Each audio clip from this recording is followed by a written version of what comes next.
Social media में बहुत बातें हो रही हैं, क्यों ना हो बातें। सब चाहते हैं कि पाकिस्तान की टीम जीते। पाकिस्तान की टीम की स्क्वाड का ऐलान जो किया गया था वो तो बहुत ही बुरा किया था। ऐसे लग रहा था कि जैसे हम यतीम हैं, गरीब हैं। इस तरह ऐलान किया गया था कि भाई कोई नहीं, मेन मेन प्लेयर है, कोई नहीं, हम सगे नहीं, हम मतरेरे ही सही। ठीक है, इस तरह पाकिस्तानी टीम का ऐलान किया गया था। लेकिन इस टाइम सोशल मीडिया इस बात के ऊपर जोर दे रहा है कि हमें चेंजेस चाहिए और 3 से 4 मेन चेंजेस लाजमी चाहिए टीम के अंदर, ताकि कुछ ना कुछ तो बन सके इसी इसी स्क्वाड के अंदर से। सबको परेशानी इसी चीज़ की है कि भाई चलो, जो भी स्क्वाड आपने रख लिया, अब क्या हो सकता है, अब आप कुछ भी नहीं कर सकते। फ़खर जमान इंजर्ड हुए, उनकी जगह इमामुल हक आ गए। तैयब ताहिर परफॉर्म नहीं कर रहे। उसके बाद सऊद शकील बिल्कुल ही आउट ऑफ सीन हुए हैं। बॉलिंग तो हमारे पास है ही नहीं, हमारे पास यही बॉलर है, इन्हीं से काम चलाना है। सबसे पहले मैं जरा इमामुल हक के स्टैट्स के ऊपर बात कर लेता हूँ कि इमामुल हक जब वापस आए तो उसके बाद उनके स्टैट्स क्या हैं। सबसे पहली बात तो ये है कि हमारे जो कोच है ना, उनको तो समझ नहीं आती ना, उनको मुंह से बोलने के टाइम ये पता नहीं चलता कि दोबारा उनसे किसी से आपका मुंह दोबारा लग सकता है। ठीक है, उन्होंने क्या किया जी, उन्होंने इमामुल हक को कहा कि यार ये किसी काम का प्लेयर नहीं है, इनके पास इंटेंट नहीं है, फलाना नहीं है, टमकाना नहीं है। लेकिन मेरे पास कुछ स्टैट्स हैं इमामुल हक के स्पेशली, कि वो उसका इंटेंट की आप बात करते हो, उसका इंटेंट क्या है मैं आपको बताता हूँ। I will tell you what is the intent of Imamul Haq. आपको मैं पीछे से लेके आता हूँ। इमामुल हक के चैंपियंस वनडे कप जो पहले हुआ था उसमें उसकी 53 की एवरेज थी। ठीक है, ठीक है, और 90 का स्ट्राइक रेट था। 4 इनिंग्स थी, 3 फिफ्टियाँ थी उसकी। फिर उसके बाद उसने प्रेसिडेंट कप के अंदर 52 की एवरेज और 95 के स्ट्राइक रेट के साथ खेला था। ठीक है, और 157 रन बनाए थे। फिर उसके बाद कायद आजम ट्रॉफी के अंदर इसने 80 का, ठीक है, एवरेज थी, 350 थे और 100 था। फिर चैंपियंस कप जो था उसके अंदर 32 की एवरेज थी और 136 का स्ट्राइक रेट था।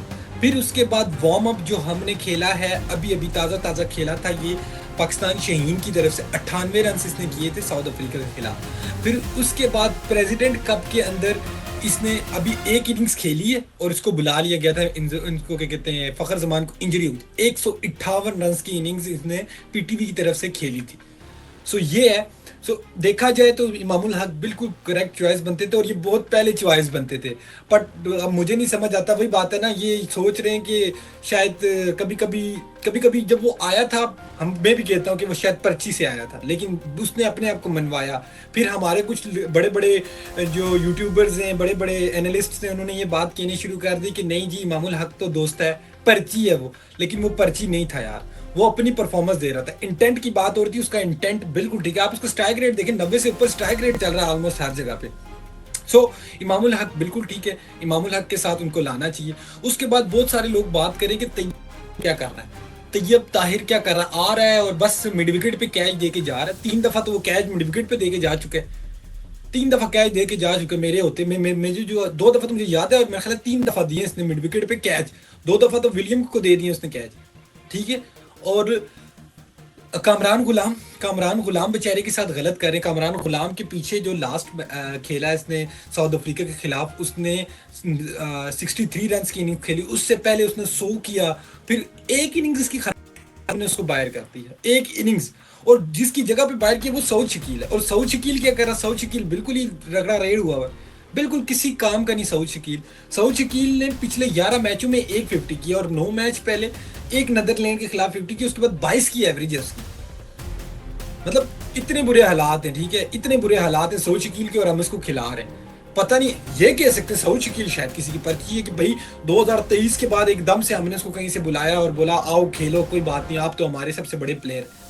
फिर हमने उसे ओपनिंग भी करा के दे दीजिए, आप आओ ओपनिंग भी करो। तो ये चीज़ें भी रही हैं। फिर अब सारी जो सोशल मीडिया वो कह रही है कि जी कुछ चेंजिंग हो के, उन सोशल मीडिया के मुताबिक और मेरे मुताबिक ये बिल्कुल बन ही यही सकता है स्क्वाड। हम क्या कह सकते हैं, गली गली हर बच्चे को पता है, आजकल के हर बच्चे को ये पता है कि स्क्वाड ही ये बनेगा। स्क्वाड के अंदर जो स्क्वाड बनाया जा रहा है वो ये है कि इमामुल हक, फिर उसके साथ उस्मान खान को बुलाया जाए, क्योंकि एक ही एग्रेसिव प्लेयर है, उसको ना बुलाया गया तो कोई फायदा नहीं। फिर बाबर आजम वन डाउन है, फिर मोहम्मद रिजवान आ जाए, फिर उसके बाद सलमान अली आगा, फिर कामरान गुलाम को बुला लिया जाए, फिर उसके बाद खुशदिल शाह और उसी तरह इब्रारुल हक, शहीन शाह फरीदी, हारिस रऊफ और नसीम शाह। ये स्क्वाड बनाने की कोशिश हो रही है। और अगर ये स्क्वाड, अगर इनके दिमाग में ये है तो ये स्क्वाड फिर बेटर स्क्वाड है यार, कुछ तो करेगा, कुछ तो आप लोग उल्टा सीधा करेंगे जिससे कुछ फायदा होगा पाकिस्तान को। मुझे नहीं लग रहा कि कोई फायदा होने वाला है पाकिस्तान को किसी चीज से, बट ट्राई करते हैं, ट्राई में क्या जाता है, try try again will be again. So ये स्क्वाड मेरी तरफ से और हमारे जो जितने भी फॉलोअर्स हैं टिकटॉक पे और यूट्यूब पे उनकी तरफ से स्क्वाड है, क्योंकि काफ़ी सारे लोगों ने मैसेज किए थे मुझे और उन्होंने यही स्क्वाड बना के दिया था। और डिमांड भी हमारी है कि ये 3-4 प्लेयर हैं जो इनको आप चेंज करें ताकि हमारा कुछ बन सके। प्लेइंग 11 में चेंज नहीं होगी तो ये डू डाई मैच है, बहुत लोगों के साथ बहुत बहुत कुछ होने वाला है। आपको नहीं पता कि क्या क्या होगा और कितना कितना होगा, ये भी आप लोगों को नहीं पता। सो अभी तक इतना ही, मिलते हैं अगली वीडियो।